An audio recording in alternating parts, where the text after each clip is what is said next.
Well, good day to you. This is John, aka the boss with Bayou BBQ, giving you our November update. Well, November was a little slower. Had about 2,600 in gross sales this month, but a lot of new interesting things happened. Finally got active on DoorDash, which is an awesome thing to happen because technically I can make anywhere from $250 to $1,000 a week more on DoorDash just sitting at home cooking. Now I know that seems like an extravagant number, but because it's a small town, DoorDash, the numbers kind of vary. Some days I'll have 10 orders, some days I'll have 2 orders. So for me, I want to average around 2 to 5 orders a day when DoorDash is active, which will give me somewhere around 500 to 1,000 a week if I continue doing it. Plus, once again, Utah has a law where you can cook and sell food from home, that micro enterprise kitchen law, which means I can perfectly do it legal. DoorDash guys come and pick it up, bring the food over to the customers, and everything's great. So that was one great interesting thing. Another thing I learned is that there's another, in our little 3-city area, Vernal, Roosevelt, and Duchesne, there's about 5 different community activity centers or conference centers or parks where they do big activities like festivals and also rodeos, different events like that. So I just did an event this past weekend, and there was a rodeo going on. And I talked to the actual event manager for that conference, for that center, and they were like, "Oh, we'd love to have you." They actually have 2 indoor concession kitchens.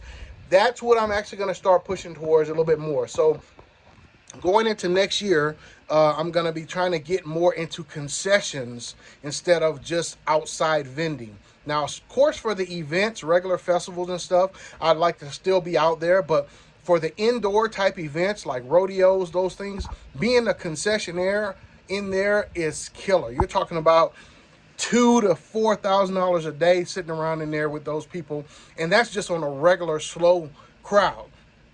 So that's one thing that popped up that's really good. So getting the DoorDash, also looking into doing the concessionaires. I'm also going to go out, talk to the other event center managers this upcoming week to see what events they have for next year, see if I can book them now, right now, pay for them now, get booked with them now, get a contract now, whichever comes. Whatever works. Same thing with the schools. I want to get into the high school football games, indoor basketballs. If they have a concession stand inside, I'd like to get hooked up with that. So that's what I'm going to be doing this week. So going over the events I did last November, I had the Duchesne, had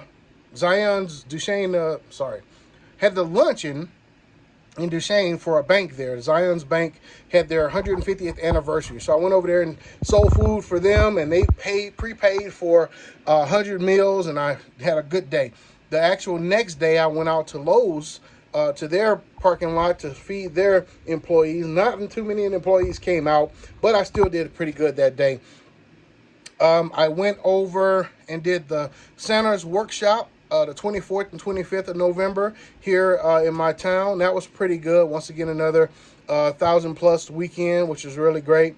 And then really ended up the end of the year doing DoorDash, not end of the year, end of the month doing DoorDash and taking care of some appointments and checkups that I needed to do. And then, of course, we're going into December. So hopefully I can get close to that $100,000 gross for the year. Right now, I think I'm like at 80 something and some change, which is still pretty damn good for a first year. But I want to get some more things accomplished. Found out also that I don't really need to build out my trailer. I can still keep my cart in the trailer and operate that way. I'm going to renew my micro enterprise kitchen and my cart licenses this month of December. And just continue pressing from there, because really building out the cart will cost a lot, and I can do the same thing with what I have currently right now and operate. As I said, the street vending going into next year will be a lot more limited, really focusing on the festivals so I can cook on site with the festivals. You can't cook on site now with the street vending. You can't be outside cooking. You got to be all self-contained. But learned a lot this month and got a lot of new things accomplished. So that's all for the update here for Bayou BBQ for November. Catch you next time.